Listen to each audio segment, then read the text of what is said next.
여러분 안녕하세요. 오늘은 어린이날 제정 100주년입니다. 우리가 이렇게 어린이날을 맞아 대한민국 어린이의 권리를 찾고 아이들의 작은 목소리를 듣기까지는 수많은 노력이 있었죠. 하지만 저는 오늘 이렇게 해맑게 어린이날을 축하만 할 수는 없습니다. 혹시 여러분은 SBS 드라마 너는 나의 봄을 보셨나요? 이 드라마에는요, 쌍둥이 중 부모가 형을 출생 신고하지 않고 불법 입양을 하는 보육시설에 보냈다가 후에 해외로 입양 보냅니다. 그래서 이 두 형제가 서로 저들이 쌍둥이였다는 사실을 모르고 살아오는 이런 이야기가 담겨져 있는데요. 그러면 이런 일이 비단 드라마에서만 일어나는 일일까요? 그렇지 않습니다. 지난해 말 제주 유령 세 자매, 이 사건 기억나시죠? 이들이 각각 23살, 21살, 14살이었는데 모두 출생신고가 안 된 채 유령처럼 살아온 사건이었습니다. 그래서 대단히 큰 사회에 충격을 주었는데요. 바로 이 미등록 아동들에 대한 이야기를 제가 오늘 해보려고 합니다.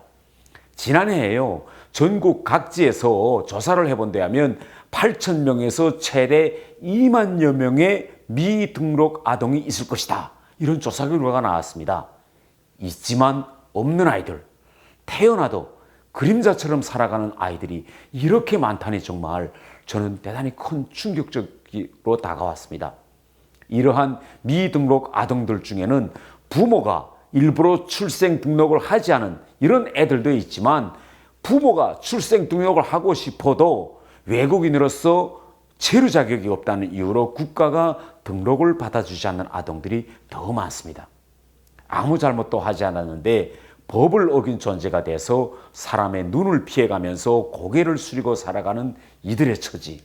대학 진학이나 미래를 설계하는 것은 물론 보험, 또 수학 여행을 가거나 은행을 이용하고 핸드폰을 개통하는 등 평범한 일상도 그들에게는 하나의 고난입니다.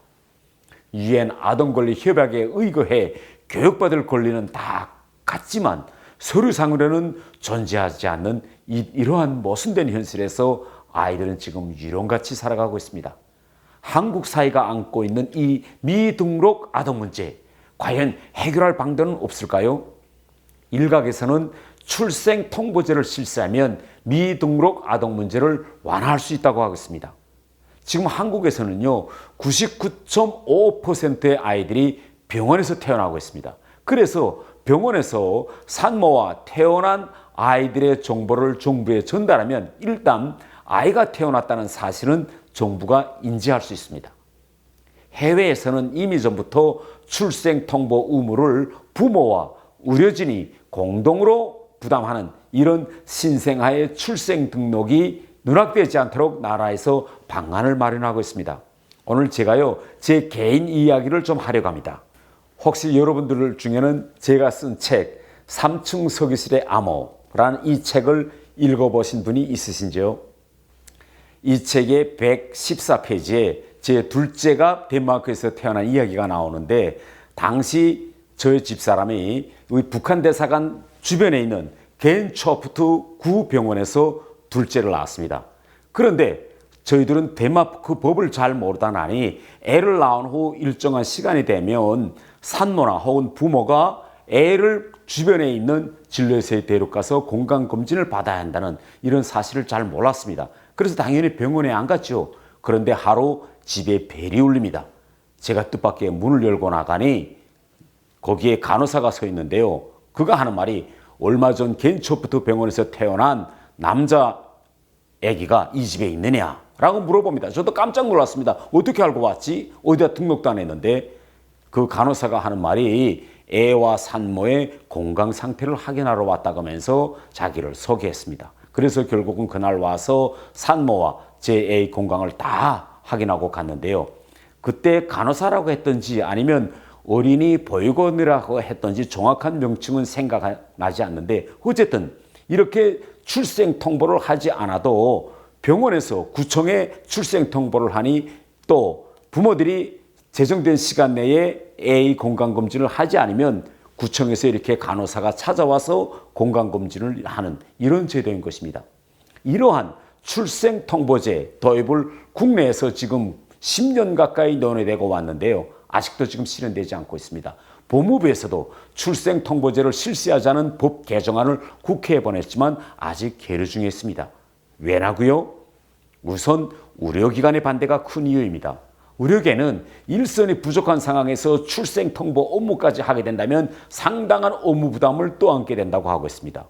그리고 또 일각에서는 출생 신고를 회피하려는 산모들이 의료기관이 아닌 곳에서 위험하고 탈법적인 출생할 가능성도 존재한다고 합니다. 다시 말해서 아동을 보호하기 위한 제도가 오히려 산모들과 아동을 위험으로 내몰 수 있다는 것이죠. 물론 그러한 우려들에도 일리는 있습니다.